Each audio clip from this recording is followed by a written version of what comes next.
많은 것을 이뤄냈지만 나서지 않는 사람에게는 나름 이유가 있습니다. 그렇게 하는 것이 그들에게는 더 자유로운 삶의 방식이기 때문이죠. 그들은 자신에게 감탄하는 사람도 자신을 부러워하는 사람도 자신의 삶에 끌어들이지 않습니다. 그러니 이들의 성공에 이의를 제기하는 사람도 있을 수 없죠. 그들은 그저 차분하고 평화롭게 자신에게 중요한 목표를 추구할 뿐입니다. 오늘은 겸손함이 사회생활을 하는 데 있어서 스스로를 얼마나 편하게 만드는가에 대한 내용에 대해 이야기를 나눠볼 텐데요. 우선 사람들은 나서는 사람보다 겸손한 사람을 더 신뢰합니다. 자신이 모든 걸 해결할 수 있고 모든 게 아무런 문제가 없다고 큰소리치는 사람은 오히려 의심을 사기 쉽습니다. 그런 사람이 보여주는 것은 신뢰가 아니라 인정받고자 하는 욕구이죠. 자신의 상처 입은 내면을 볼 수 있게 허락한 사람들은 인간적이고 공감이 가는 사람으로 느껴집니다. 그래서 더 신뢰할 수 있는 사람이라고 생각하게 되는 것이죠. 그저 잘난 체하는 태도를 버리고 자신의 실수를 인정하며 자연스럽게 자신을 보여주는 것으로도 충분합니다. 그렇게 하면 신뢰를 얻을 수 있죠. 기대가 높다는 것은 사실 그리 좋은 신호가 아닙니다. 대단한 사람이네 라는 말을 처음부터 들었다면 이후로 과소평가받기란 매우 힘들어질 테니까요. 보통 어떤 일이 잘못되거나 생각처럼 잘 안 된다면 그렇게 될 수밖에 없는 원인이 분명히 있습니다. 그 원인 중 하나가 바로 과대평가입니다. 특히 일이 잘 될수록 과대평가라는 위험이 도사릴 확률이 커지죠. 과대평가는 자신의 능력보다 더 큰 능력을 계속 발휘해야 하기 때문에 항상 압박감에 시달립니다. 반면 과소평가의 장점은 나를 소모하는 일에서 해방될 수 있죠. 그리고 어떠한 일을 진행할 때 이미 사람들이 자신에 대해 과소평가하고 있으므로 부담감을 덜 느끼면서 현재에 더욱 집중하여 일의 성과를 올릴 수 있습니다. 과대평가처럼 자신의 평판이 무너지지 않게 신경 써야 할 부분을 신경 안 써도 된다는 이야기죠. 어차피 사람들은 과소평가하는 사람들에 대해 애초에 기대감이 별로 없습니다. 자신이 하는 일에 더욱 집중할 수 있는 상황을 만들 수 있는 거죠. 코넬 대학의 심리학자 저스틴 크루거와 데이비드 더닝은 코넬 대학의 학생들을 대상으로 다양한 테스트를 진행했습니다. 언어적인 능력, 논리적 결론을 내릴 줄 아는 능력, 그리고 유머를 구사하는 감각에 대한 테스트까지 말이죠. 이 테스트에서 낮은 성적이 나온 학생들일수록 자신의 능력을 훨씬 과대평가했습니다. 이와 반대로 테스트에서 성적이 잘 나온 사람은 자신의 능력을 과소평가하는 경향이 다분했죠. 새 테스트의 성적이 나쁜 사람들은 다른 사람이 자신보다 더 나은 능력을 가졌다고 생각하지 않았으며 자신이 얼마나 나쁜 결과를 냈는지도 전혀 모르고 있었습니다.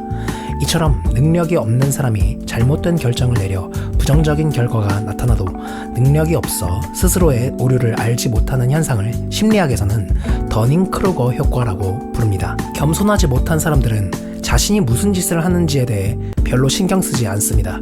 자기 자신이 하는 행동이 전부 옳다고 생각하기 때문에 고칠 생각 자체를 안 하죠. 이는 어떤 일을 함에 있어서도 성과를 저조하게 만드는 원인이며 결국 자기만의 세계에 갇혀서 내가 힘든 이유에 모든 것은 다른 사람들의 문제로 원인을 돌리게 되는 것이죠. 이런 행동은 사회생활을 함에 있어서 본인 스스로는 괜찮은 척하지만 스스로 굉장히 힘든 길을 선택하고 있는 것이죠. 지위가 높은 사람이 한 발 뒤로 물러나 공을 다른 이에게 넘겨주면 이득이 되는 점들이 많습니다.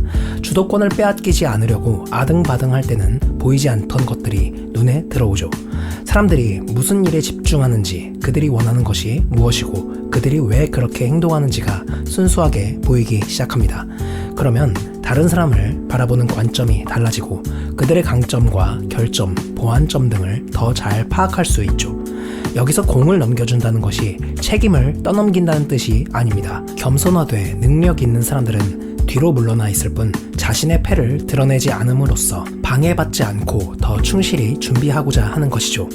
성공을 내세우지 않는 이들은 자신에게 거는 기준이나 요구사항이 분명하고 엄격한 사람들이 있습니다. 그들은 영향력이 있는 사람이 되기를 바라고 또 그 영향력을 행사하기도 합니다. 그들은 목표를 달성하기도 하지만 가능한 한 눈에 띄지 않고 조용히 해냅니다. 그저 담담하게 자신이 하려는 일에 집중하는 것이죠.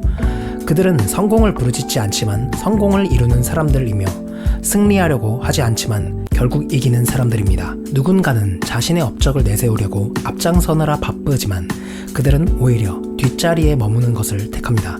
남들이 자신의 공을 알아차리지 못해도 크게 개의치 않으며 오히려 그걸 더 편안히 느끼죠.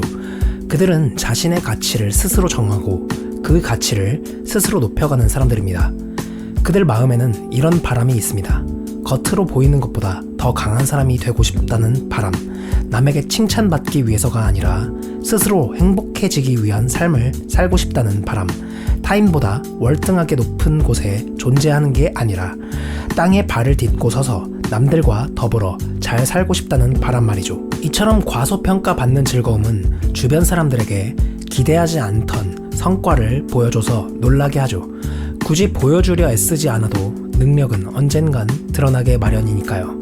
하지만 겸손한 기질 때문에 사람들에게 미움을 받지 않으니 스스로가 편해지는 것입니다.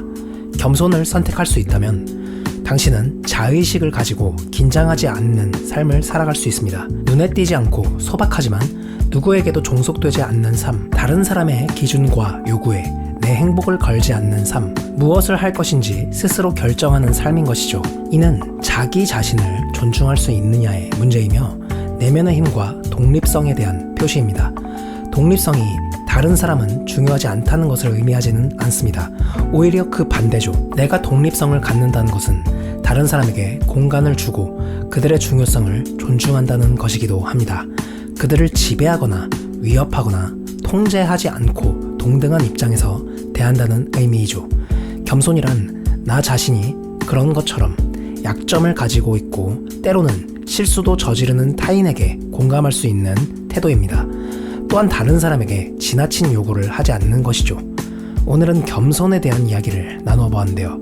이 내용이 더 궁금하신 분들은 나를 소모하지 않는 현명한 태도에 관하여 라는 책을 강력 추천드립니다.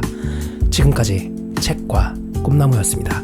영상이 마음에 드셨다면 구독, 좋아요, 알림 설정 정중히 부탁드립니다. 감사합니다.